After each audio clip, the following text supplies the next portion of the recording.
El docente que impartirá la sesión de hoy es Jonathan Martínez Líbano. Es psicólogo, docente de pre y posgrado, director del Magíster en Educación Emocional y Convivencia Escolar de la Universidad Andrés Bello, Magíster en Gestión Educativa y en RRH y Habilidades Directivas, doctor en Psicología Clínica y de la Salud, posgrado en Trastornos de la Personalidad, Perspectivas Actuales de la PUC, certificado en Enseñanza Superior y en Estrategias de Enseñanza Digital, además de ser director de varios diplomados de terapia cognitivo-conductual en, en ADIPA.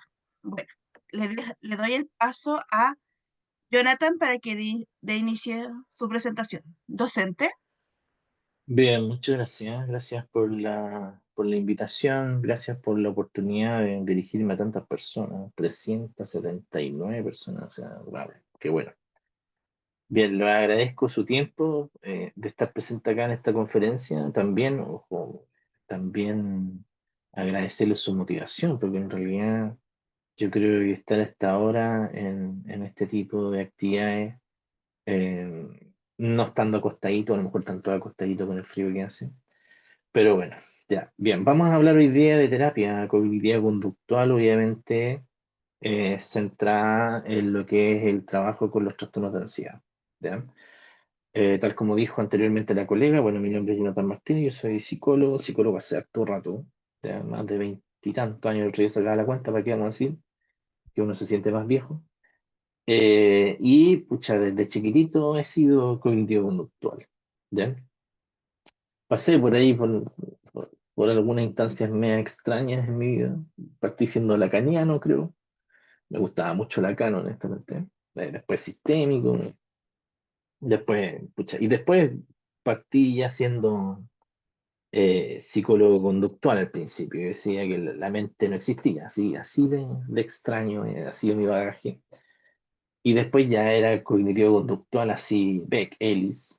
¿Ya? Y ahora yo creo que estoy más yéndome para terapias contextuales. ¿Ya? Eh, ¿Por qué? Porque en definitiva la ansiedad finalmente, a mi juicio, como ustedes bien saben, puede ser un síntoma, un síndrome, un trastorno, ¿verdad? ¿Ya? Y muchos de nuestros pacientes a veces que vienen con otra patología llegan ansiosos. ¿Ya? Por lo tanto, tener estrategias que sean súper identificables, basadas en evidencia y que efectivamente funcionen, es una obligación, creo yo, como terapeuta. ¿Ya? ¿Por qué? Porque en estricto rigor a veces la ansiedad, tal como les decía, acompaña a otros trastornos, no es el trastorno central, pero sí ayudando a controlar la ansiedad, los pacientes finalmente adhieren al tratamiento. ¿Ya? Yo creo que la terapia cognitiva conductual tiene esa facilidad finalmente de poder decir, mira, nosotros efectivamente podemos reducir la ansiedad. ¿Ya? ¿Y cómo lo hacemos? Bueno, les voy a mostrar hoy día un pequeño bagaje, nomás una pequeña muestra de lo que se hace el cognitivo conductual, porque de verdad es mucho más complejo que obviamente esta introducción. ¿Ya? Y la idea es que dentro del curso, que no sé cuándo es, pero creo que es cerca, no me acuerdo, creo que es la próxima semana, podamos hacerlo mucho más tranquilo y ir viendo sesión a sesión cómo se hacen las técnicas. ¿Ya? Entonces lo que vamos a ver hoy día, un poquito, alguna introducción, ¿ya? Breve introducción de ansiedad, vamos a hablar un poquito también brevemente de los trastornos de ansiedad, vamos a hablar un poco de las modalidades del tratamiento, también como buenos cognitivos conductuales, cómo se mide la ansiedad, porque en definitiva nosotros no podemos llegar e intervenir y decir que hemos sido efectivos si no hemos medido. ¿Bien? También hablar un poquito de tratamientos efectivos de ansiedad, ¿bien? Y recomendaciones, ¿ya? Y de invitaciones finales, obviamente, para que puedan, obviamente, revisar algunos artículos y puedan también revisar algunas como cursos que se están desarrollando en ADIPA y también diplomados que estamos lanzando ahora, que pareciera ser interesante que les pueda ayudar. ¿Bien? Bueno, primero, tal como conversábamos anteriormente, la ansiedad obviamente es una emoción básica. Ya a veces los pacientes Dentro, cuando quieren hacer objetivos terapéuticos con nosotros, una vez ya realizado el diagnóstico, aparece mucho la idea de curar la ansiedad, ¿ya? Aparece mucho la idea de quitar la ansiedad, ¿ya? De hecho, cuando elaboro los objetivos terapéuticos me dicen eso, oye, ¿no? ¿Qué objetivo te gustaría lograr con la terapia conmigo? Es que me cures la ansiedad, ¿ya? Entonces uno dice, pucha, eso está medio complicado, porque en realidad curar o quitar la ansiedad no es posible, ¿ya? Lo que sí es posible es que efectivamente podamos ayudarte a controlar la ansiedad, ¿ya? Em, o, por ejemplo, no sé, típico objetivo que también de repente aparece, no sé, ser feliz, no tener ansiedad. Sí, son objetivos bonitos, pero cuando nosotros construimos objetivos terapéuticos con los pacientes tienen que ser ojalá lo más concretamente posible, ¿ya? Y uno de los objetivos más adecuados a mi juicio es reducir la ansiedad y controlar la ansiedad, porque en definitiva nosotros no podemos quitar la ansiedad, porque obviamente es una emoción que es muy necesaria. Cuando aparece esa idea en los pacientes les digo, mira, la ansiedad, si bien puede ser un poquito agotadora, puede ser pucha, algo desagradable, ¿ya? Pero yo te aseguro que la ansiedad te ha ayudado efectivamente a evitar muchas situaciones, muchos conflictos, ¿ya? Porque, ojo, muchas veces la ansiedad se ve como un enemigo, ¿ya? Pero como ustedes probablemente, como todos ustedes ya son psicólogos, entienden que la ansiedad también es una emoción extremadamente importante y que nos ayuda evidentemente a luchar y hacer frente a las vicisitudes del ambiente, ¿ya? Por lo tanto, aquí es importante hablar un poquito de que existe por un lado la ansiedad normal y la ansiedad patológica, ¿verdad? La ansiedad normal es una emoción psicobiológica básica, por cierto, que es adaptativa, ¿ya?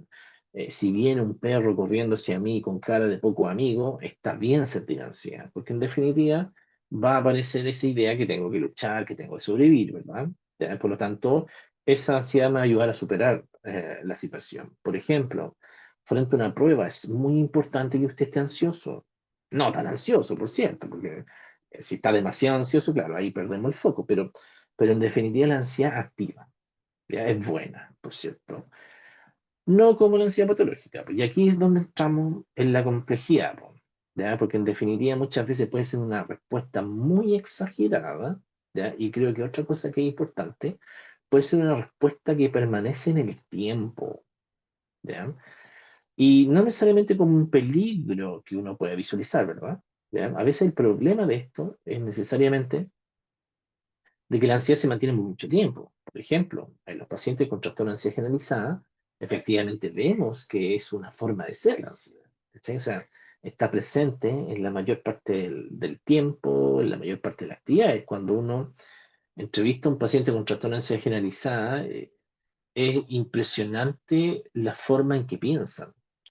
O sea, van en la micro, o en el bus, o en la guagua, no sé, hay colegas, parece, de toda América acá, pero como usted le llame en su país, chuta, y van pensando, ¿qué pasa si la micro choca? O el bus, por ejemplo, o el colectivo choca, ¿ya? ¿Por dónde salgo? ¿Y qué pasaría? ¿Y por dónde arranco? Y, pucha, ¿qué pasa si me saltan? Por ejemplo, bueno, ahora no es tan raro en Chile eso, pero en definitiva están generalmente con un miedo muy aprensivo, ¿ya? Y lo otro, pues, también tenemos los pics de ansiedad, ¿verdad? Cuando aparecen en las crisis de pánico, estos pics tremendos finalmente de ansiedad que aparecen supuestamente de la nada, y que absolutamente desconciertan al paciente. Entonces, en definitiva, vamos a tener estos dos tipos de ansiedad que en definitiva nos van a hablar mucho um, de cómo de pronto afrontar la situación. Entonces, el DSM-5 habla de que existen ciertos trastornos. No los vamos a hablar en detalle porque claramente no es el objetivo de la charla, pero va a estar el trastorno de ansiedad generalizada, ¿ya? Que se caracteriza por esa preocupación excesiva, ¿verdad? Y persistente, ojo. O sea, el sujeto no se libera de la ansiedad, ¿ya? Y siempre digo, esto es un chiste muy malo por si acaso, ¿ya? No se enoje, no quiero herir la susceptibilidad a nadie, pero siempre digo, si usted tiene un ex que lo odia o una ex que odia, ¿ya? No le desee la muerte, ¿ya? Porque la muerte es más fácil. Deséele que ojalá le dé un trastorno de ansiedad generalizada. ¿Por qué? Porque imagínense andar todo el tiempo ansioso, con miedo. O sea, es un miedo permanente, ¿ya? O sea, son personas que no se enfrentan muchas veces a elementos que son muy sencillos, ¿ya? También, por otro lado, el trastorno de pánico, ¿ya? Que se caracteriza por esta aparición repentina, ¿ya? Que pucha, a veces los pacientes cuando llegan a las sesiones te dicen, pucha, yo no sé por qué me dio esta cuestión, me dicen. Siempre los pacientes, acuérdense de mí, cuando vean un paciente con crisis de pánico se va a acordar de mí, acuérdense de este chileno que le dice esto. Pacientes con crisis de pánico dicen, no sé por qué me dio esto, de verdad, se lo aseguro. ¿Ya? Y uno empieza a entrevistarlo, empieza a ver la vida que está teniendo este chiquillo, esta paciente, y uno se dice, chuta, menos mal que tiene una crisis de pánico y no un infarto, porque de verdad el nivel de estrés, la carga de ansiedad que están teniendo sin hacerse cargo de ella es impresionante. Entonces uno dice, pucha, por algún lado tenía que salir la ansiedad. Yo siempre se lo explico a mis pacientes de esa forma, que nosotros somos como un pararrayo, ¿cachai? En definitiva, el pararrayo va a ayudar a canalizarla en sí. Y nosotros como personas también tenemos que hacer lo mismo. Por eso tenemos que tener, por ejemplo, estrategias de autocuidado, hacer relajación, respiración, un poco mindfulness que yo practico todos los días, por ejemplo. ¿Ya? Y la fobia, pues la fobia específica también es otro trastorno de ansiedad. Esa fobia, yo siempre lo digo, siempre lo defino así como es un miedo, es un terror pánico frente a la aparición, ojo, del estímulo aversivo, supuestamente aversivo, por cierto, porque en definitiva el paciente que tiene fobia siempre es una fobia anticipatoria, siempre es una fobia anticipatoria, o sea, en definitiva siempre está pensando dónde se puede encontrar con esta situación. Por ejemplo, no sé, si yo le tengo miedo a la araña, o si tengo fobia finalmente a la araña, no me voy a ir a meter a un cuarto oscuro, ni a una casa antigua, o sea, claramente no. La fobia social también, obviamente que se caracteriza por este miedo intenso, persistente frente a situaciones sociales, ojo, también es un miedo anticipatorio, o sea, ¿qué pasa si fracaso? ¿Qué pasa si finalmente me va mal? ¿Qué pasa si quedo solo en la fiesta? ¿Bien?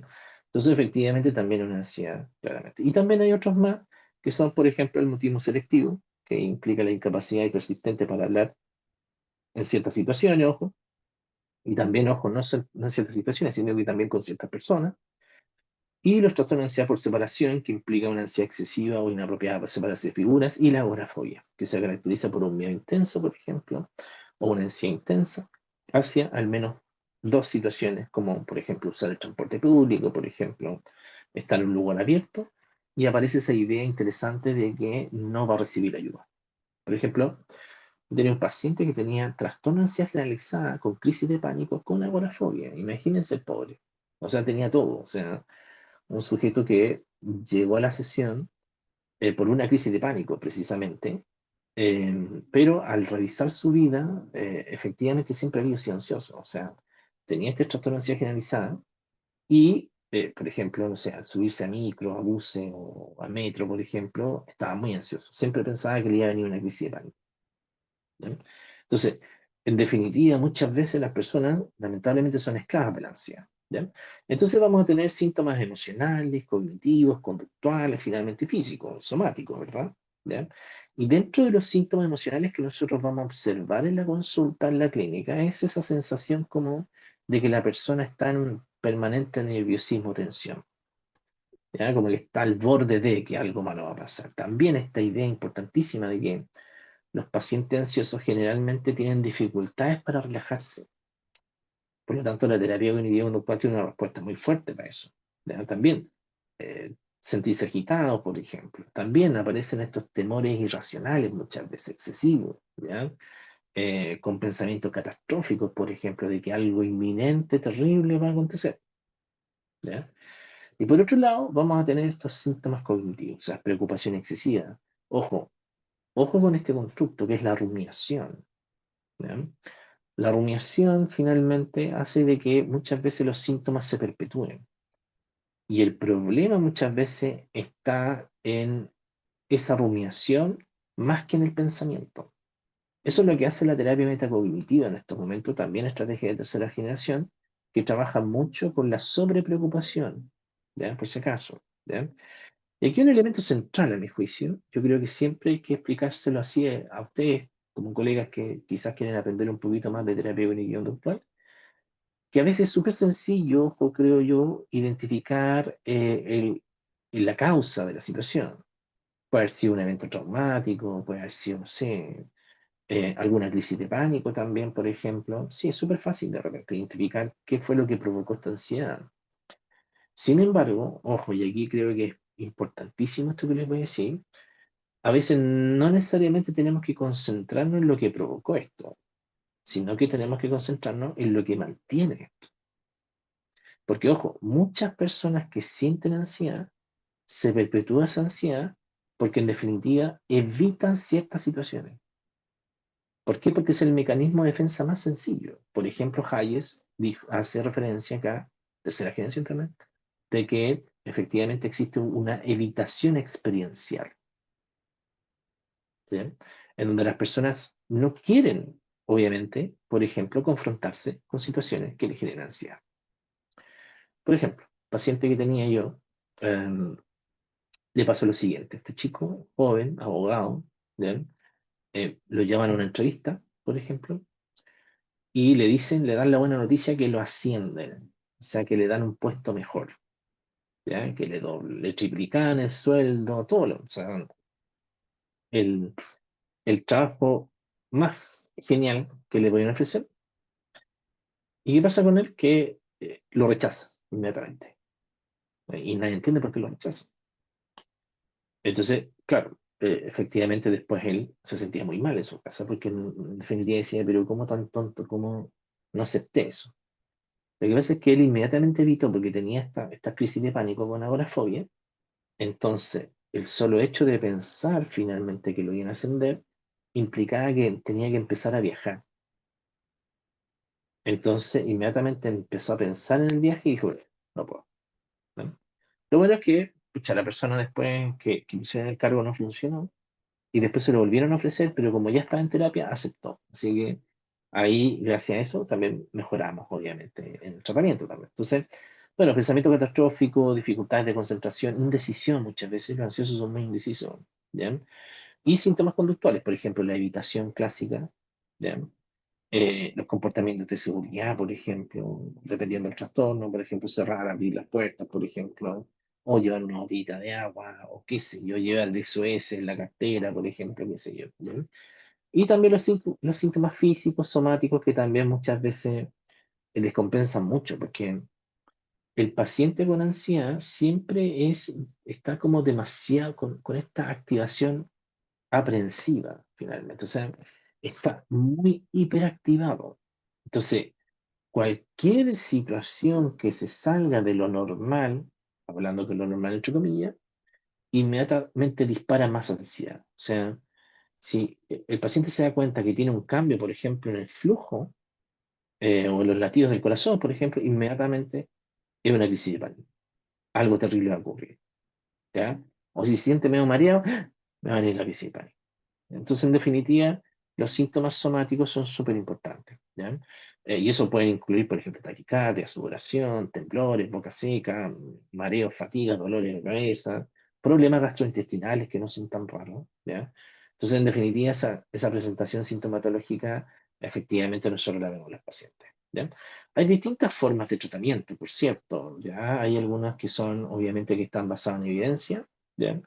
Que somos nosotros, terapia cognitiva conductual, ¿ya? Otros tratamientos que son importantísimos también, tratamiento farmacológico, ojo, los inhibidores de recaptación de serotonina, por ejemplo, los ansiolíticos también que funcionan súper bien para controlar obviamente la ansiedad, pero también, ojo, cambios de hábito, también es súper importante, ¿ya? Ejercicio regular, por ejemplo, ¿ya? Súper bien. Empezar a generar técnicas, por ejemplo, de manejo del estrés, ¿ya? Eh, Meditación, yoga, por ejemplo, mindfulness, por ejemplo, bajar la cafeína, evitar el alcohol, o sea, en definitiva, hay varias cosas que uno puede pedirle al paciente que desde el inicio del tratamiento empiece a mejorar. Y eso ayuda, obviamente, a mejorar el todo. Y también algunos tratamientos alternativos, por ejemplo, algunos complementarios, tai chi, por ejemplo, también pueden haber algunas cosas como, por ejemplo, algunas hierbas, por ejemplo, por ahí, la valerina, la pasiflora, sí, que pueden ser en algunos momentos algún apoyo, ¿ya? Sin embargo, probablemente la forma de tratamiento que existe en la actualidad más efectiva es la combinación de psicoterapia cognitiva conductual más psicofarmacología, ¿ya? Ojo, que aquí hay que tener cuidado. Yo entiendo que a veces pucha, hay algunos psicólogos que son antifármacos, lo entiendo, ojo, pero en algunos momentos algunos trastornos requieren de farmacología, ¿ya? Ahora bien, ojo, esa farmacología, por cierto, Si se usa en SOS no tiene ningún problema, porque se usa solamente específicamente en ciertos momentos y en cierto contexto. ¿Ya?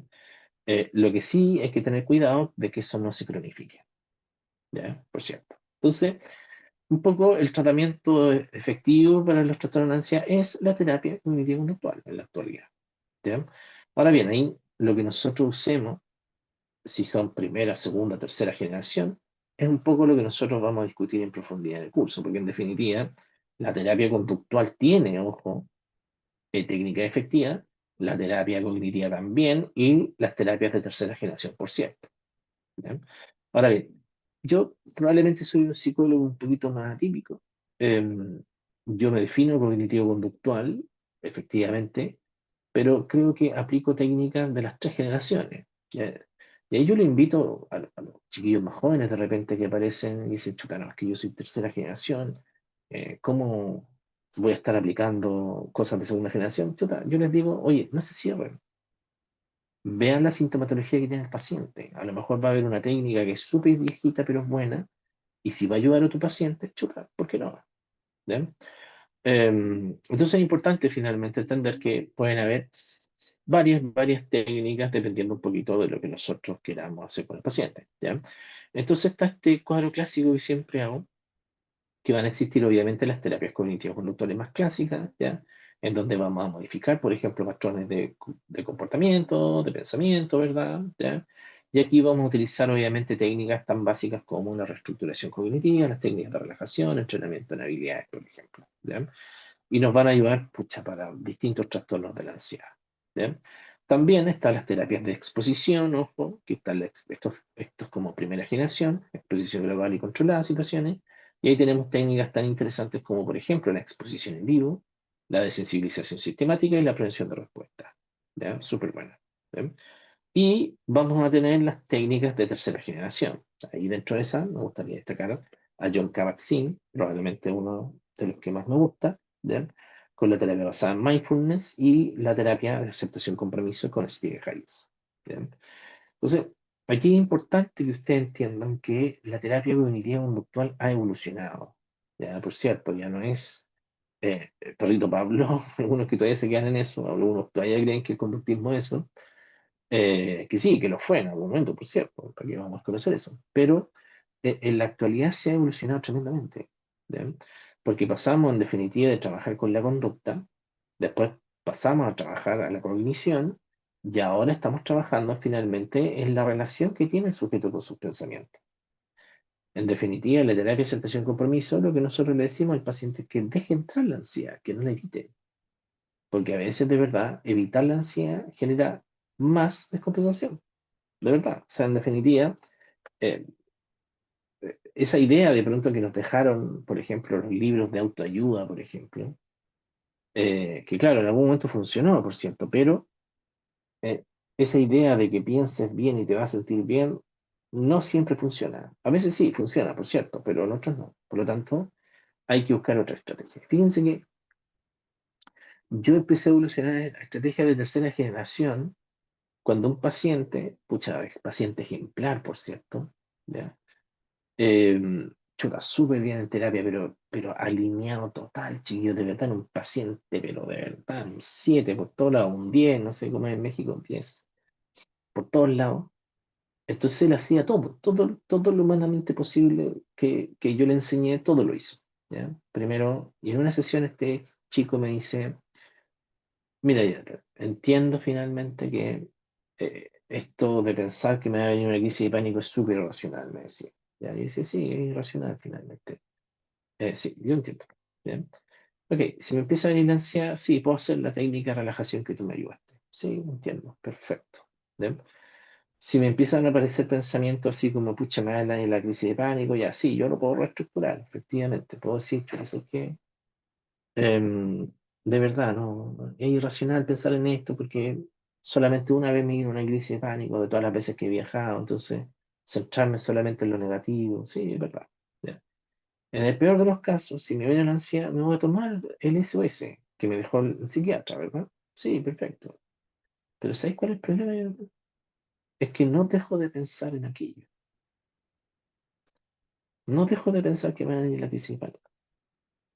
Entonces, eso me descompensa tremendamente, porque pierdo el control. Entonces ahí cuando me dijo eso, yo dije, chuta, tiene toda la razón, po, ¿ya? Entonces tiene que haber algo más allá de la segunda generación. Y ahí es cuando encontré, y esto es hace hartos años atrás, encontré a la Marshall Linehan, ¿ya? Eh, fue lo primero que descubrí, por cierto. Encontré a la Marshall Linehan y entendí que efectivamente había que enseñar a los pacientes a aguantar un poco, a tolerar un poquito el malestar. Entonces me hizo mucho sentido, honestamente, ¿ya? Y después ya descubrí a la terapia de aceptación compromiso. ¿Ya? Ahí yo creo que me he quedado harto rato. ¿Ya? Y es muy interesante la terapia de aceptación compromiso porque vean en TED, las charlas TED, aparece Stephen Hayes, ¿ya? Dando una charla TED. ¿Ya? De verdad que veanla. Vale la pena. ¿Por qué vale la pena? Porque en definitiva responde a esta misma inquietud que tenía mi paciente, que no puedo dejar de pensar. Y mismo Stephen Hayes, ahí en esa charla, habla de que efectivamente él batalló cientos de años con las crisis de pánico que él tenía. Y la terapia de aceptación compromiso lo ayuda harto. Y yo creo que la terapia de aceptación compromiso es una muy buena forma de terminar los tratamientos de TCC. Ahora bien, ¿qué es lo que es la TCC? Que es un poco lo que nos convoca el día de hoy. En la TCC nosotros seguimos teniendo, obviamente, esta secuencia. ¿Bien?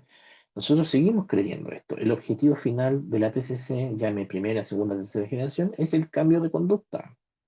¿Ya? Es el cambio de conducta reemplazando cogniciones disfuncionales, es el cambio de conducta reemplazando una conducta por otra, es el cambio de conducta cambiando mi relación con los pensamientos. En definitiva, es el cambio de conducta, es el objetivo final. ¿Ya?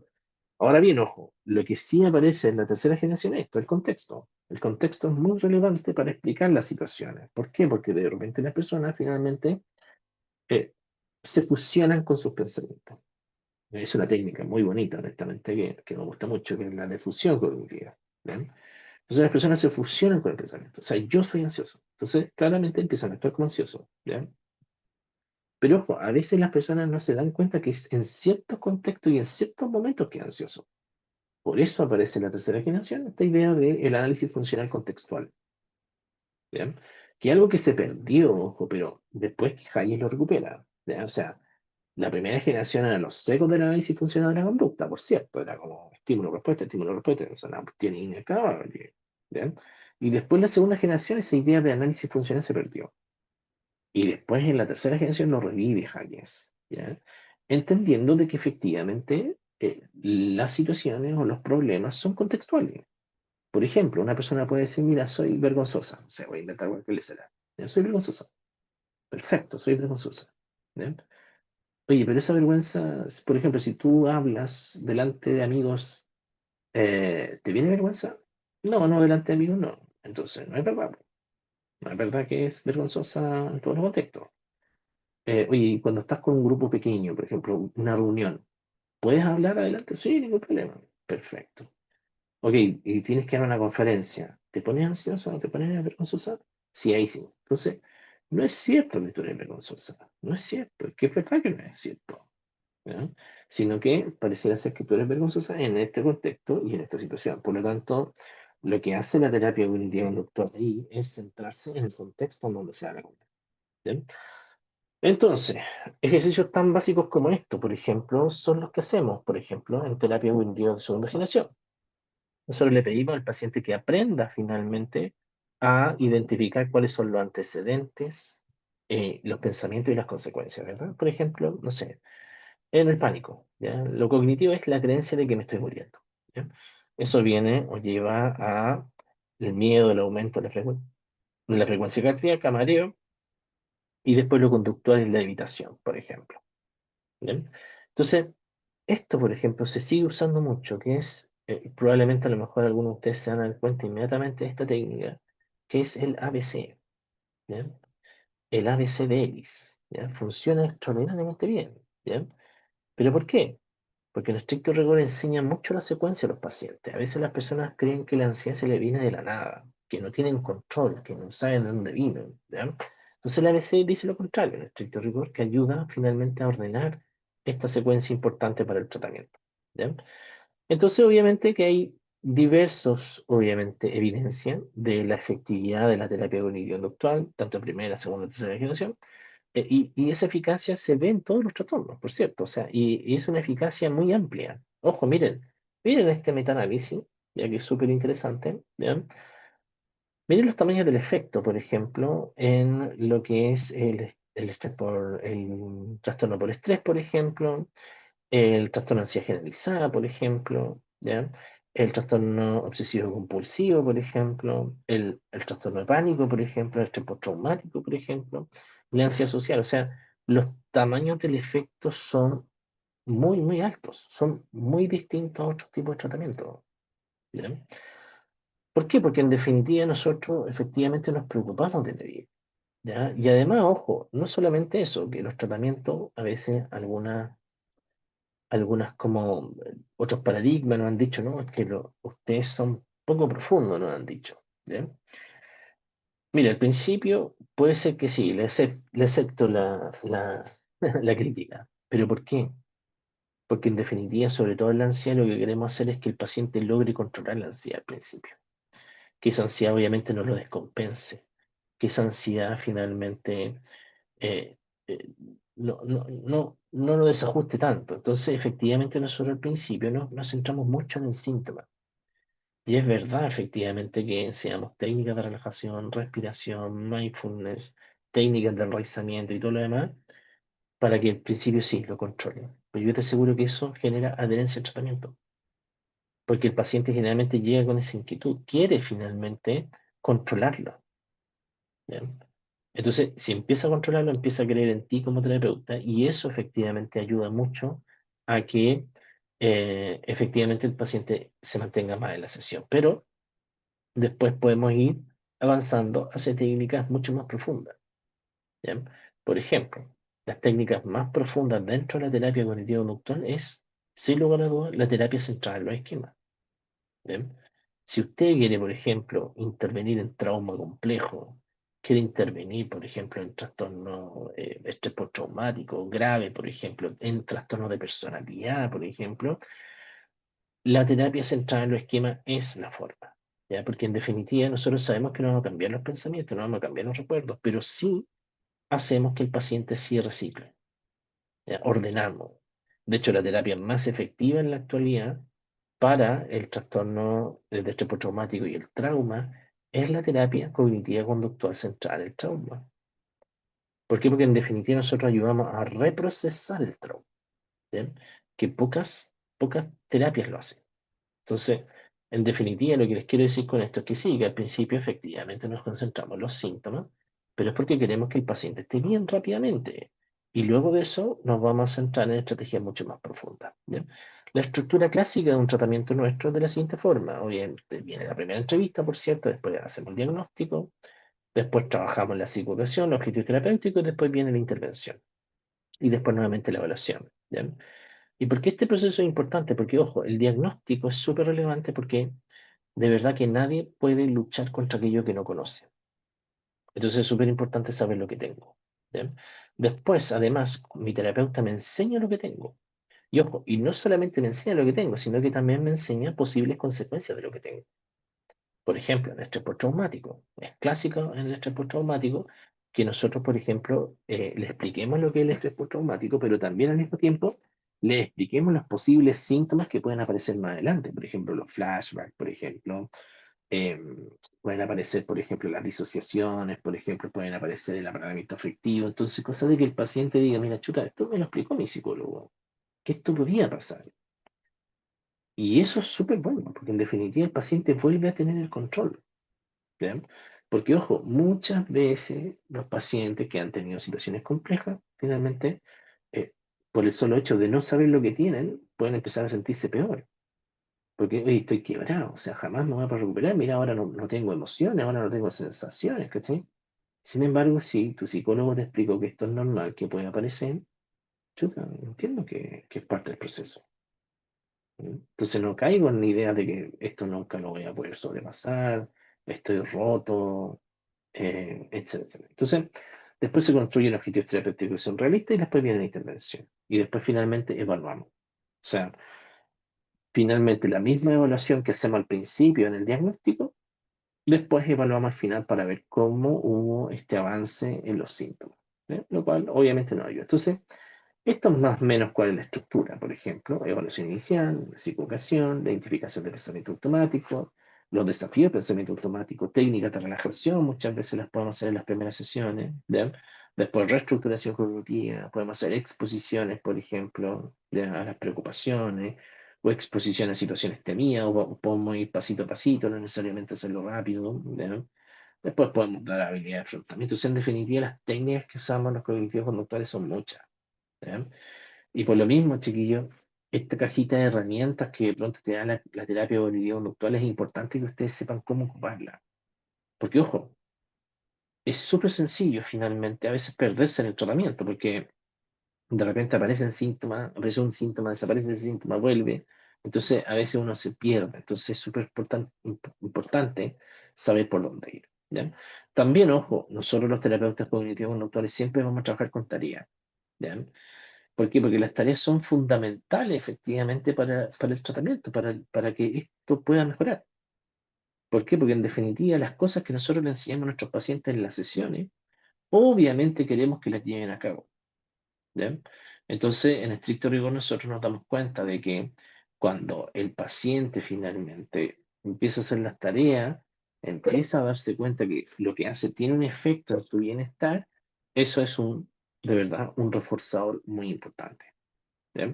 Entonces, para las técnicas tenemos varias, o sea, tareas tenemos varias. El primero, el registro de pensamiento, que es súper importante, los diarios de gratitud, las técnicas de relajación, la respiración, mindfulness, por ejemplo, tareas de autocuidado que son clásicas, por ejemplo, un poco ordenar, obviamente, las comidas, ejercicio físico, por ejemplo, tener más tiempo para sí mismo. Entonces, en definitiva, hay una serie de tareas que también son importantes que usted, obviamente, aprenda de cómo se realizan. Ahora bien, ojo, para medir la ansiedad hay un sinfín de escalas, que también las vamos a ver con mayor detenimiento en el curso, ¿ya? ¿Por qué? Porque en definitiva no existo. Si usted se considera terapeuta cognitivo-conductual, es imposible que no mida, tiene que medir la presentación de los síntomas, ¿ya? Y algunos que son interesantes. El DAS-21, por ejemplo, es una escala bien interesante, por cierto, ¿ya? Es una escala que está validada para la mayoría de los países, Chile, Colombia, México. Es una escala que tiene 21 preguntitas, ¿ya? Y con esas 21 preguntas podemos determinar, por ejemplo, miren esto, miren lo que aparece acá. Podemos determinar cómo es el grado de depresión, por ejemplo, un paciente, el grado de ansiedad y el grado de estrés. O sea, con 21 preguntas, fíjense que podemos medir muchas cosas, ¿ya? Entonces, esto mismo, por ejemplo, usted lo aplica al principio y lo aplica al final del tratamiento. Y ahí puede ver de qué forma usted, como terapeuta, fue efectivo o no fue efectivo, por cierto, ¿ya? Porque, ojo, si no fui efectivo, tampoco, o sea, sí, es fome, sí, pero también es importante para analizarlo, porque probablemente es importante finalmente aprender, po, ¿ya? O sea, fíjense que yo partí trabajando pucha, en el hospital, ¿ya?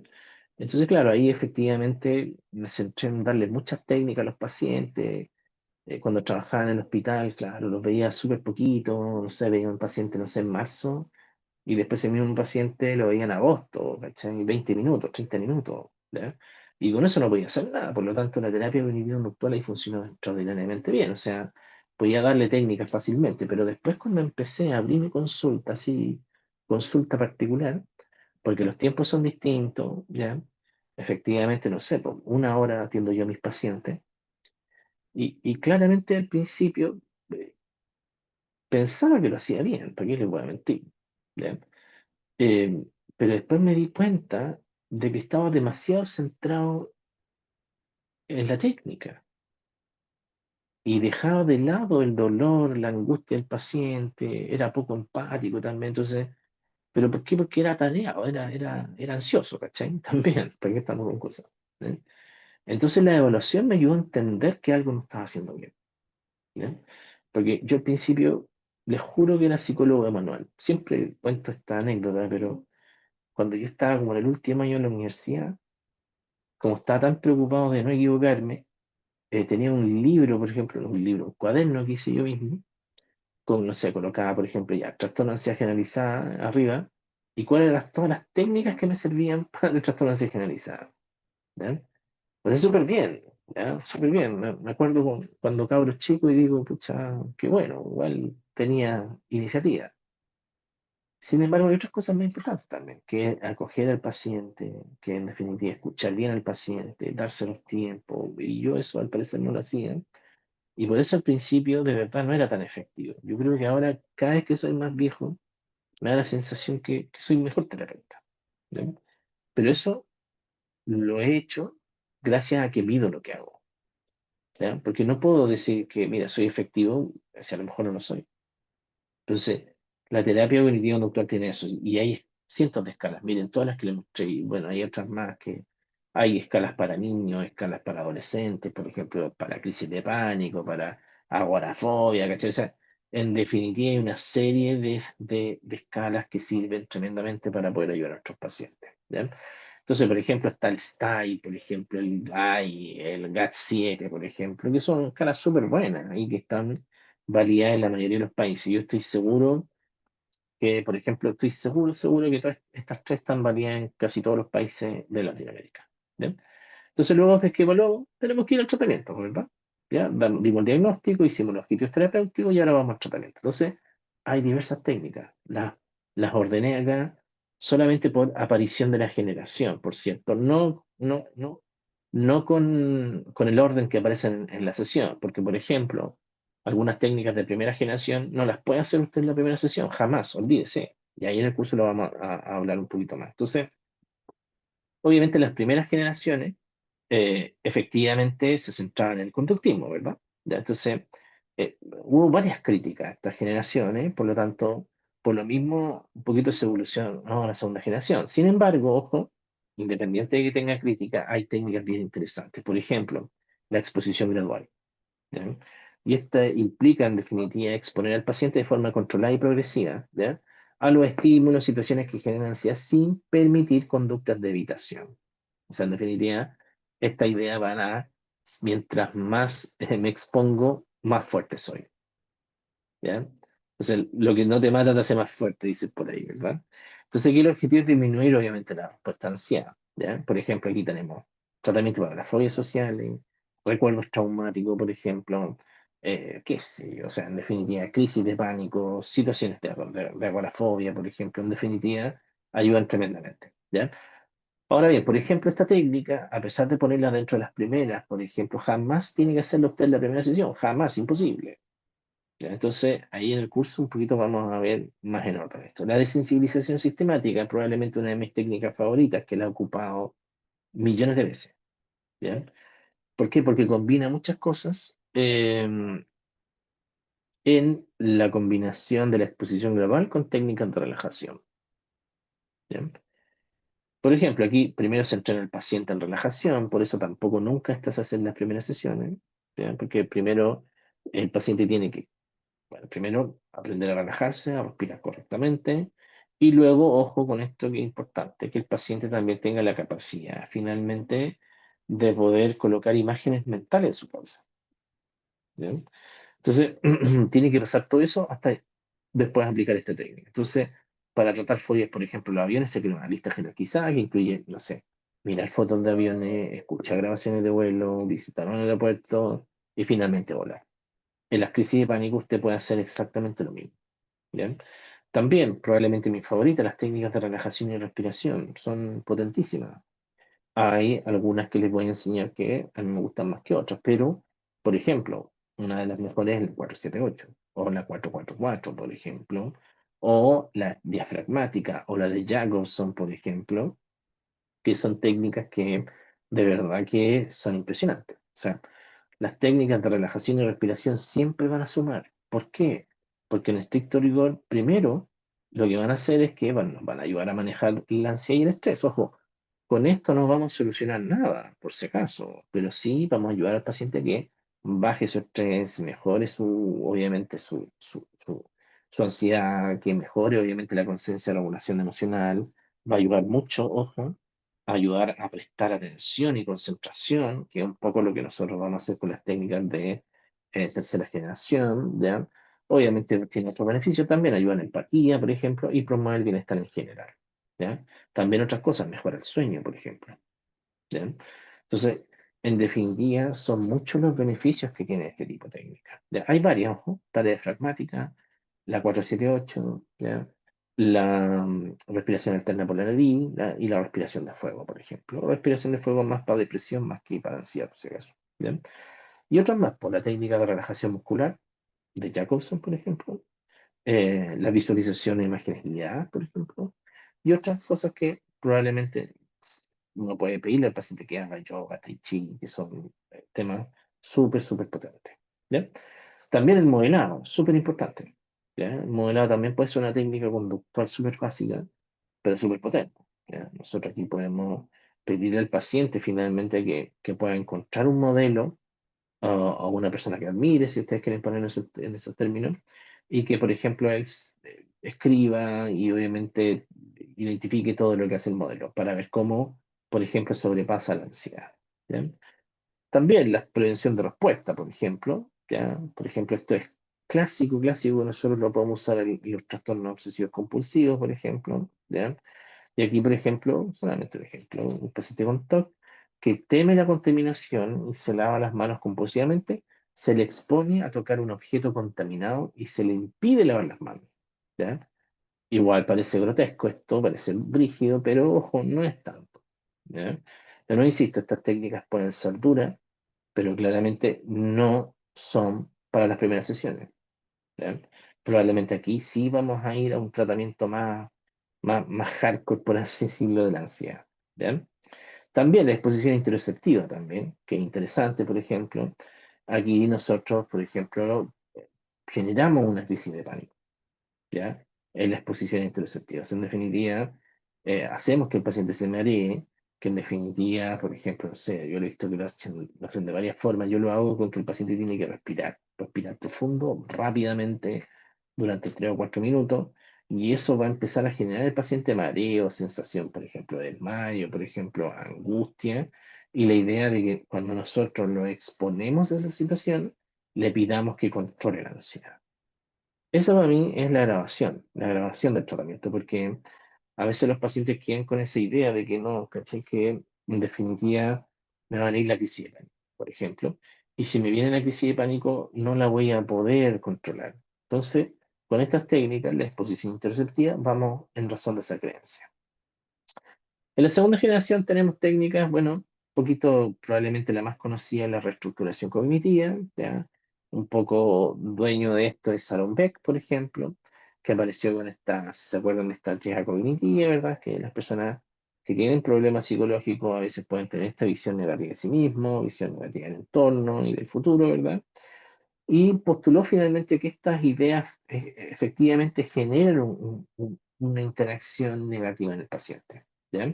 Ellis también ayudó mucho. Ellis tiene técnicas bien interesantes que nos vamos a ver en el curso. ¿Ya? Lo interesante de Ellis es que hay varias cosas que aporta. Primero, ayuda a los pacientes a detectar bien esos pensamientos. Bueno, él llamó creencias irracionales, pero lo ayuda a identificar bien esas creencias irracionales. Hay otra cosa que me gusta mucho de Ellis, que trabaja harto con el humor. Y Ellis, por si acaso, inspira las ideas de autores de la tercera generación, porque Ellis es el primero que empieza a hablar finalmente de esta aceptación radical. Y esa aceptación radical es la que toma Hayes para después construir, obviamente, la estrategia de tercera generación. ¿Ya? Y la Judith Beck, que, bueno, un poquito hereda todo lo que hizo su padre, ¿ya?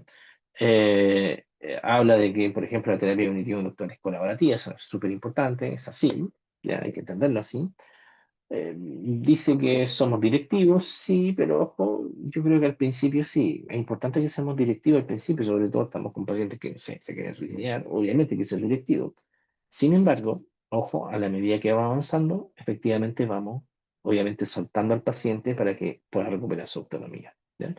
Entonces, en esta segunda generación, efectivamente quedamos con esta idea, pues, de que existe una situación que va a generar un procesamiento de la información, y ese procesamiento de información, que es la cognición, va a generar obviamente reacciones emocionales, reacciones conductuales y reacciones obviamente psicofisiológicas. ¿bien? Entonces, aquí aparece una idea interesantísima que después se sigue tomando en tercera generación con Jung, por ejemplo, y que se habla de los esquemas, que aparecen estos esquemas en nuestra cabeza. ¿Bien? ¿Y qué es lo que son los esquemas? Los esquemas son estructuras cognitivas más profundas, ¿verdad? Duraderas que influyen en cómo una persona interpreta los eventos. ¿Bien? En definitiva, el esquema es como la idea más dura a la cual nosotros tenemos que llegar, y sobre los esquemas aparecen pensamientos automáticos. ¿Bien? Y dentro de esos pensamientos automáticos están las distorsiones cognitivas. ¿Bien? Entonces, lo que nosotros tenemos que hacer en lo que es la terapia cognitiva conductual de segunda generación es identificar entonces los pensamientos automáticos que contienen distorsiones cognitivas, y esos tenemos que debatirlos.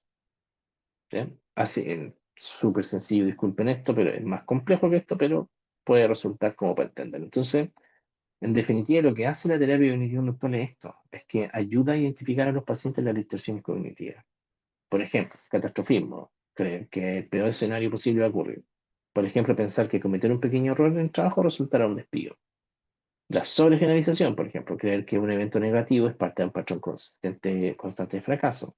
Por ejemplo, si algo sale mal, pensar esto siempre me pasa, por ejemplo. ¿Ya? O todo nada. En definitiva, yo, por ejemplo, en la terapia combino estas dos ideas. Combino el trabajo de Ellis con el trabajo de Beck. ¿Ya? Yo sigo aplicando reestructuración cognitiva porque es una técnica poco invasiva, es una técnica segura, es una técnica que ayuda muy bien al paciente a identificar estos pensamientos distorsionados, y es una técnica que ayuda mucho a sacar muchos pensamientos, pero ojo, no necesariamente es tan profunda. Por eso muchas veces hay que aplicar técnicas de tercera generación. ¿Bien? Entonces registrar ayuda al paciente primero a identificar la situación, a reconocer las emociones, por ejemplo, a registrar pensamientos automáticos, por ejemplo, a analizar la evidencia y a desarrollar nos va a ayudar a desarrollar pensamiento alternativo. ¿Bien? Entonces, hay otras técnicas más, por cierto, que las vamos a ver, pero esas son como las principales. Y la última, que son las terapias contextuales.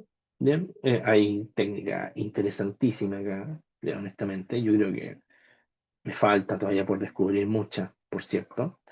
Pero al menos lo que yo he trabajado, por ejemplo, es con Michael Linehan, Jeffrey Young, Hayes, por ejemplo, Simon Segal, por ejemplo, Paul Gilbert también, con algunas cosas de basadas en la compasión, por ejemplo, y la terapia de activación conductual, por cierto. ¿Bien? Cuando usted tenga un paciente con depresión, inmediatamente activación conductual. Se va a acordar de mí, porque me ha dicho, funciona esta cuestión. Y sí, y funciona rápido. ¿Bien?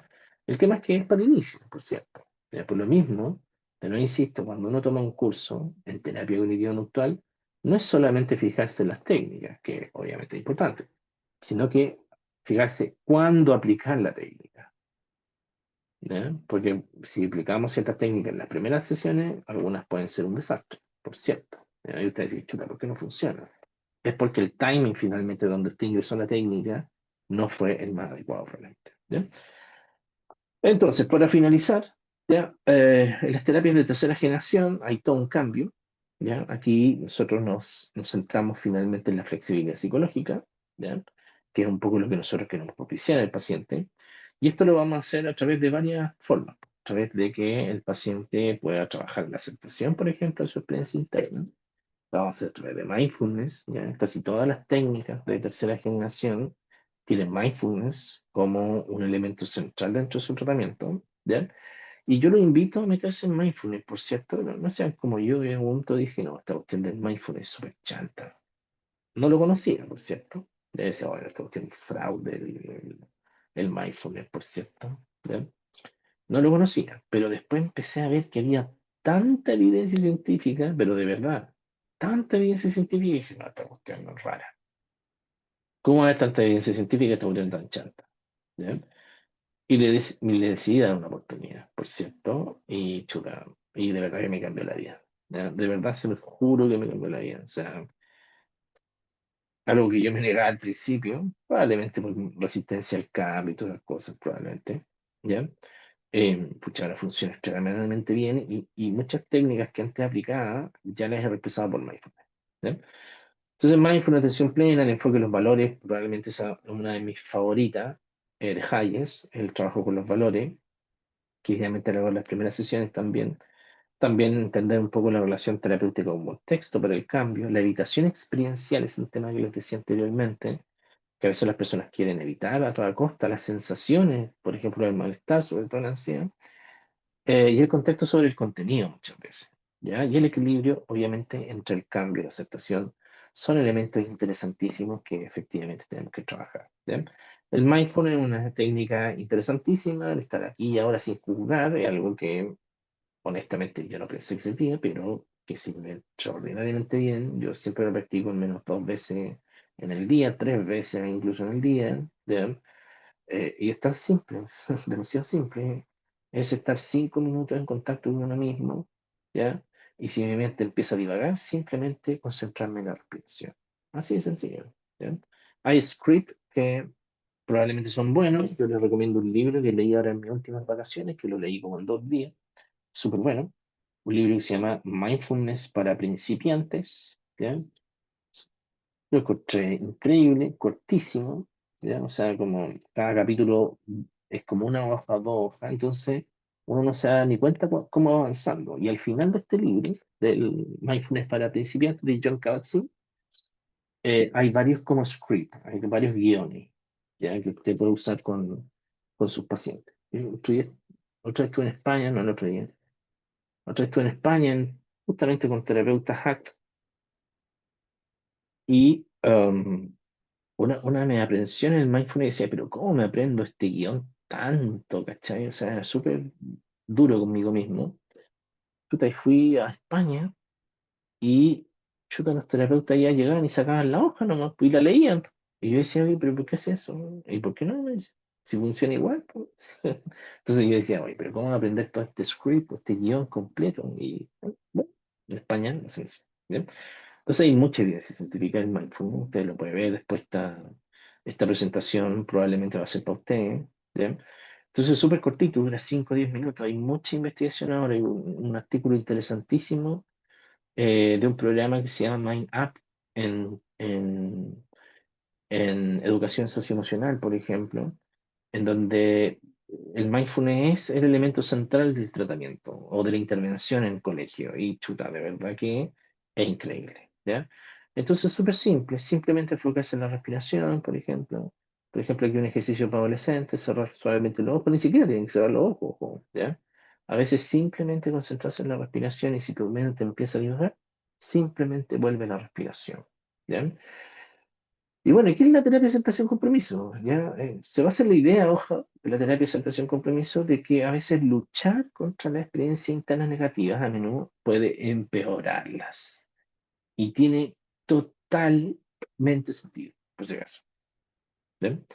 Entonces, nos centramos en que el paciente aprenda a aceptar esta experiencia, ¿ya? Y obviamente pueda, un poquito alinearse con sus valores y luego de alinearse con sus valores empezar a actuar en conformidad. ¿Bien? Entonces, lo que nosotros tratamos de hacer en la terapia de aceptación compromiso es que efectivamente, el paciente pueda aprender finalmente a ser más flexible psicológicamente. ¿Bien? Entonces, en definitiva, lo que nosotros le decíamos al paciente es que deje entrar la ansiedad, no que la evite, porque cuando la evita, te decía, el paciente se angustia más. Entonces, ahí le enseñamos técnicas tan interesantes como, por ejemplo, la difusión cognitiva, que le enseñamos un poco a desligarse de sus pensamientos. Ya, en definitiva, en vez de pensar que soy ansioso, estoy teniendo un pensamiento de que soy ansioso, no que soy ansioso. ¿Ya? Entonces, obviamente, la ACT se va a basar en aceptar ciertas experiencias internas, ya, elegir, obviamente, direcciones valiosas y tomar acciones, por cierto. Entonces, un poco lo que nosotros le enseñamos a los pacientes es que, eh, por ejemplo, para poder avanzar en la vida, pucha, tiene que tolerar un poco la ansiedad. Que la ansiedad está ahí, no está mala. Finalmente es solamente un pensamiento. Los pensamientos son eso, son simplemente pensamientos, no es una realidad. ¿Ya? Por lo tanto, ojo, lo que tenemos que hacer nosotros es ayudar al paciente a que se pueda adaptar, obviamente, mejor y obviamente actuar en conformidad con sus valores. ¿Ya? A mí me da la sensación que, como les pongo, la flexibilidad psicológica es la meta. ¿Ya? Por lo tanto, ahí usted tiene que aprender en el curso, al menos lo que voy a intentar hacer, es enseñarle técnicas de terapia, aceptación, compromiso, para que puedan en definitiva ayudar a sus pacientes a que en definitiva acepte que la ansiedad está ahí y que es parte de la vida. ¿Ya? Entonces, la flexibilidad psicológica nos habla de esto, que el sufrimiento es inevitable, y es cierto, o sea, claramente es así. Evitar experiencias difíciles muchas veces va a limitar. Y obviamente lo que hace la ACT es favorecer la resiliencia. ¿Bien? De hecho, recientemente apareció un metaanálisis bien interesante, que probablemente lo hagan en el curso, que decía que en la actualidad la estrategia más importante para el tratamiento de la ansiedad generalizada es la terapia de aceptación compromiso. Ojo, ahí se hace una comparación con estrategias de segunda y tercera generación. Las estrategias de segunda generación son bien valoradas por los pacientes. A los pacientes les gustan esas estrategias. Sin embargo, y esto es importante, la terapia de aceptación compromiso es la más efectiva. ¿Ya? Por lo tanto, como digo yo, la ACT es única, de verdad, porque vamos a trabajar con pensamientos, con emociones, enfocado en objetivos, centrado en los valores, las metas, a través del mindfulness, ojo, y también con una visualización distinta de lo que es la patología mental. ¿Ya? Por lo tanto, hay grandes diferencias, por ejemplo, ¿ya? Entre las estrategias de segunda generación y tercera generación. ¿Ya?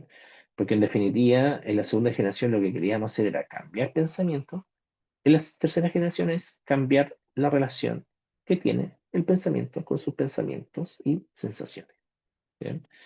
Entonces, obviamente, la ACT finalmente termina ayudando al paciente un poco a adaptarse más, entendiendo que la ansiedad, por ejemplo, es más humana y enseña finalmente a adaptarse. ¿Ya? Por lo tanto, por eso los pacientes vuelven menos a terapia. ¿Por qué? Porque en definitiva le enseñan a aceptar. ¿Ya? Pero ojo, la aceptación no es conformismo. Ojo, eso es súper relevante. ¿Ya? No, la aceptación es estar dispuesto a sentir. ¿Ya? Y como estoy dispuesto a sentir, si viene la ansiedad, bueno, es la ansiedad, ¿no? Está ahí, no me define, es simplemente un pensamiento. ¿Ya? Entonces, en definitiva, lo que vamos a hacer en la segunda generación, disculpen, en la tercera generación, es un cambio interesantísimo y que obviamente se va a centrar, obviamente, en este modelo. ¿Ya? Que vamos a propiciar de un paciente mucho más abierto, un paciente mucho más centrado y un paciente comprometido. ¿Cómo? Comprometido a través de los valores. ¿Ya? De hecho, pasa muchas veces que los pacientes, y de hecho pasa en la crisis de pánico, que los pacientes que llegan a nuestra consulta están desajustados con sus valores. ¿Ya? De hecho, te dicen, mira, no quiero estar en este trabajo, pero estoy en este trabajo. No quiero estar casado con esta persona, pero estoy casado con esta persona. No quiero vivir de esta forma, pero vivo de esta forma. Entonces, claro, las personas están desalineadas con sus valores. ¿Ya? Y obviamente, también, ojo, cuando alineamos con los valores, obviamente propiciamos finalmente el compromiso con la acción. En definitiva, una se pregunta ahí tan interesante como, oye, ¿de qué forma esta acción o esta conducta te aleja o te acerca a tus valores?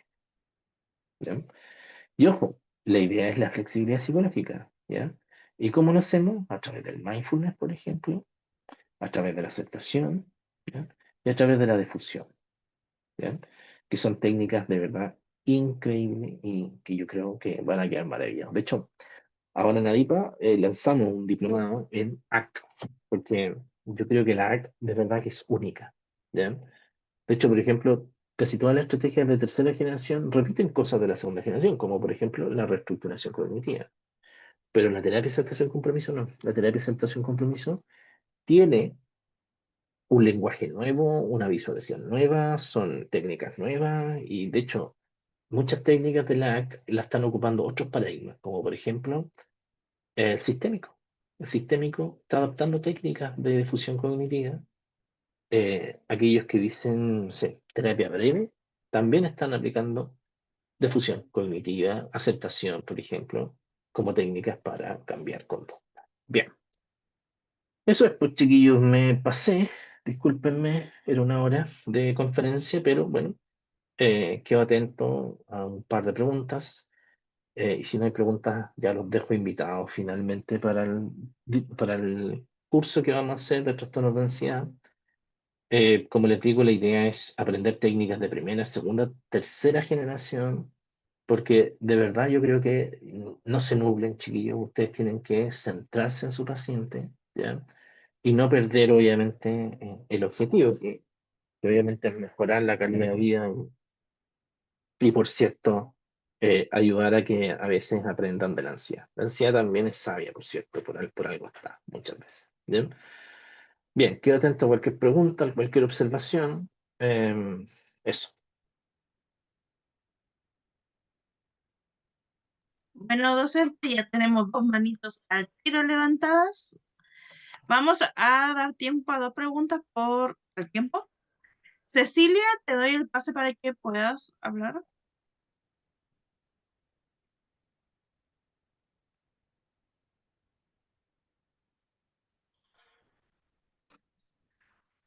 Ahora sí, no tenía audio. Buenas noches, profesor. Gracias por su exposición. Le había escrito la pregunta, sin embargo, ahora se la expresó verbalmente. Bueno, la facilitación de la nueva forma de ver la marihuana como droga recreativa y la facilidad de comercialización que hay actualmente hace que haya aumentado aún mayormente el consumo a lo largo del país en Chile. Me refiero puntualmente a Chile, ya que hay muchas otras personas de otros lugares. Y entonces, no solamente ha aumentado el consumo, sino que también hay mucha ignorancia al respecto y vemos que hay personas que consumen marihuana para bajar sus niveles de ansiedad y a menudo sucede el efecto contrario, o al menos hay un efecto rebote. Entonces, por favor, profesor, usted podría abordar el tema de cuáles podrían ser las consecuencias, ya sea positivas y o negativas, del consumo de marihuana y otras drogas comunes. Am, bueno, varias, o sea, yo encuentro que, a ver, quizá no quiero, aquí voy a combinar mi opinión personal con la profesional, por cierto. ¿Ya? Este tema a veces de las drogas es como bien valórico, ¿no? Porque yo lo he visto en adolescentes y temas que tienen con su familia, o sea, en definitiva he visto, no sé, papás que dicen, mejor que fume marihuana en la casa, ¿cachai? Entonces, es un tema como valórico y complejo, a veces no, que la mamá no quiere y todo lo demás. Entonces, honestamente, mi opinión al respecto es que lamentablemente este uso de marihuana y de otras drogas, lamentablemente ha llevado a descompensaciones psicológicas importantes, por cierto. O sea, mi experiencia estoy hablando, a lo mejor la experiencia de ustedes es positiva, pero desde mi punto de vista he visto cosas complejas, desde brotes psicóticos, desde crisis de pánico, por cierto, hablando del tema de hoy día, hasta episodios depresivos, po, hasta intentos de suicidio. Entonces, honestamente, yo creo que hay ciertas drogas que a lo mejor no tienen el mismo efecto en los mismos organismos. O sea, por ejemplo, la otra vez hablaba con un paciente que él me decía que estaba probando hartas drogas, pero él me decía, oye, tengo una prima que es psicótica. Entonces yo decía, chuta, ojo con eso, porque hay de repente algún tema ahí genético que pudiera, a lo mejor no, ojo, a lo mejor pudiera castigar por ti. Entonces, cuando hablamos de las consecuencias negativas son varias, o sea, en definitiva, desde la adicción, que puede ser bien complejo eso. De hecho, hay varios estudios que correlacionan el uso de ciertas drogas obviamente, con lamentablemente el uso y abuso de otras drogas más complejas, como cocaína, pasta base, por ejemplo.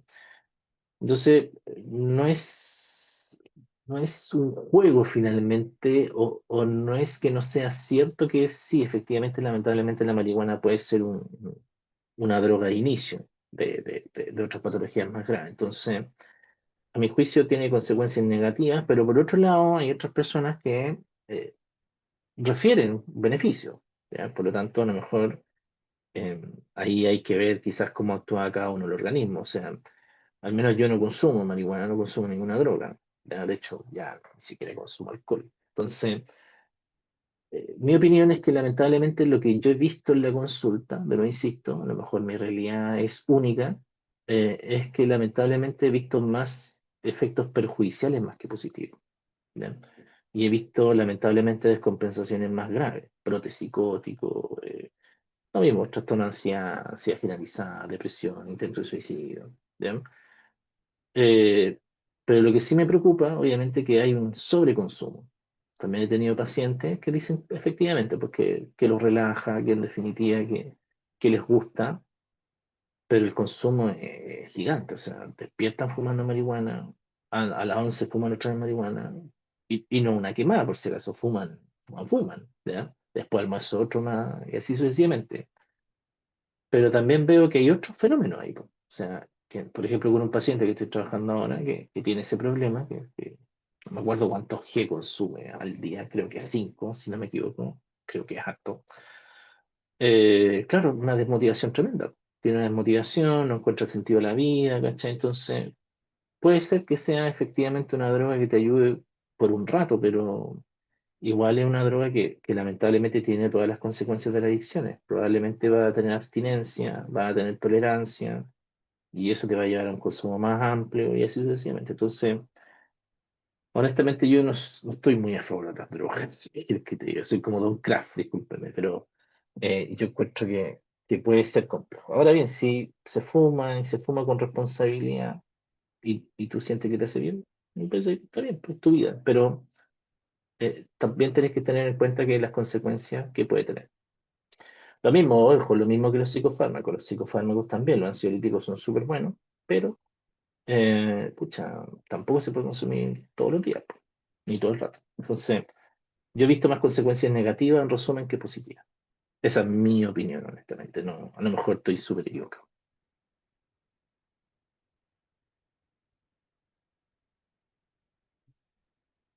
Muchas gracias, docente. Ahora vamos a con Maca, que será la última pregunta. Maca. Muchas gracias. Buenas noches, profesor Jonathan. Muchas buenas noches a todos.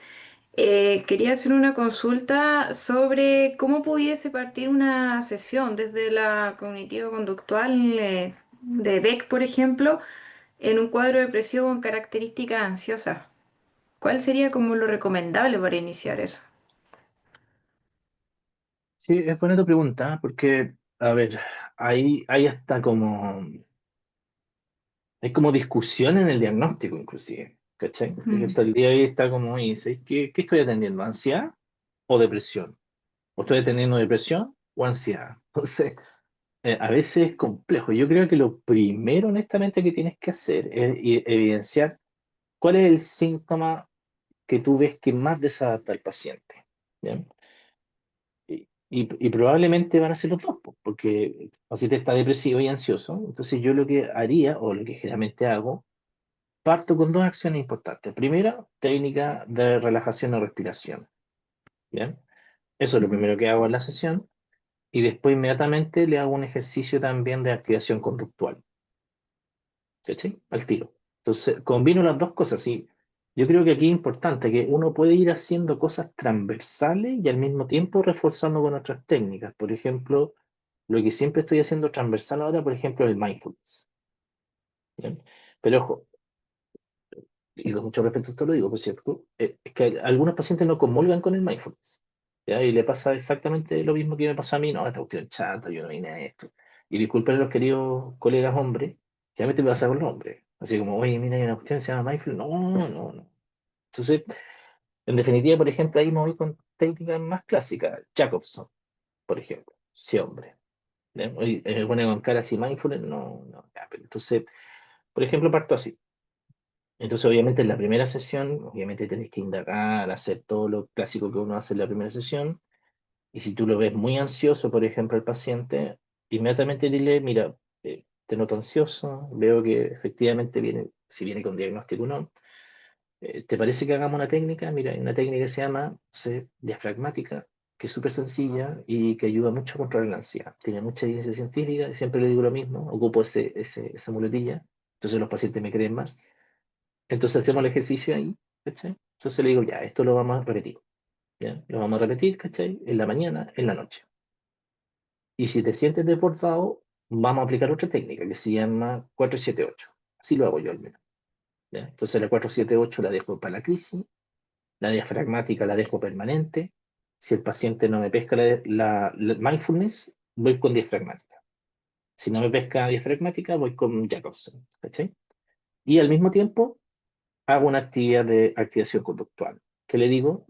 Vamos a empezar esta semanita, vamos a hacer 3 cosas que te gustan y que tú sepas cómo se hacen. O sea, en definitiva, que te genere placer y tengas dominio. Entonces te voy a dejar esas 3 cosas. ¿Ya? Por ejemplo, salir a caminar o salir a juntarme con la hamaca, ganzura, tomar un café, ¿cachai? ¿Qué sé yo? Entonces, eso. Entonces se lo dejo a tarea. Entonces, la próxima sesión, revisamos los cuestionarios y siempre después de la primera sesión dejo 2 cosas de tarea. Uno, que tenga una libretita y anote las situaciones que le generan malestar dentro de la semana. Y lo otro es que hagan unos tests, unos cuestionarios. Entonces, después de la segunda sesión, ya tengo más claro el diagnóstico y ahí evidentemente veo cuál es el síntoma que está más elevado.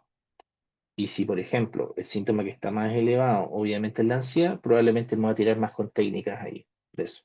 Sin dejar en claro que, sin dejar en cuenta de que probablemente vamos a tener que seguir avanzando con más acciones de activación conductual. Y después, por ejemplo, puedes seguir con reestructuración cognitiva, porque eso te ayuda para las 2 cosas, para la ansiedad y la depresión. Pero eso, así, ¿no?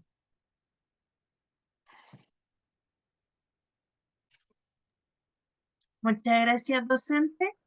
Bueno, ahora estamos llegando al final de las preguntas. Docente, ¿algo que decir para que promueva su curso? Sí, ¿no? Un poquito lo que les decía anteriormente de que es importante saber las técnicas, saber los timings cuando se aplican las técnicas, a mi juicio, ¿ya? Porque a veces, claro, efectivamente veo chiquillos que saben hacer hartas cosas, pero los timings no lo acompañan, entonces hay que tener esa como esa experiencia para poder hacerlo. Y lo otro es que, bueno, sigan perfeccionándose. Yo creo que habla muy bien de las 500 personas que están conectadas acá a las 9:20 de la noche en Chile, 536 personas. Habla muy bien de ustedes y también da cuenta un poquito del deseo de querer hacer bien las cosas. Yo creo que lamentablemente, esto voy a apelar a las escuelas de psicología, lamentablemente a veces depende mucho el profe que te tocó en taller clínico, ¿cachai? Y las técnicas que sabís. O sea, si te tocó un sistémico, chuta, te jodido. O sea, no sabéis nada de cognitivo, ¿no? Pero si te tomó un psicoanalista, chuta, peor, pues. Entonces, pero ojo, probablemente cada una de las estrategias es súper buena, pero a veces hay que entender que uno tiene, pucha, de verdad, cierto match que uno hace. O sea, por ejemplo, yo hice match con la cognitiva conductual porque es activa, po. A mí me gusta hablar, ¿cachai? Y me gusta que las sesiones pasen rápido. Entonces, en definitiva, ahí yo encontré mi nota. Y bueno, sigan estudiando, trabajando y bueno, entender que ser psicólogo probablemente es la mejor profesión del universo. O sea, ayudar y más encima te pagan. Qué mejor. O sea, qué mejor. O sea, doble motivación. Así que bueno, les deseo lo mejor y bueno, eso. Un abrazo y ojalá se ganen el curso y si no, pucha, nos vemos en no sé, por ahí, en otra sesión de online. Siempre hay charlas gratuitas en Nadipa, así que eso es bueno. Así que tómenla. ¿Bien? Eso, abrazo, que estén bien. Muchas gracias, docente.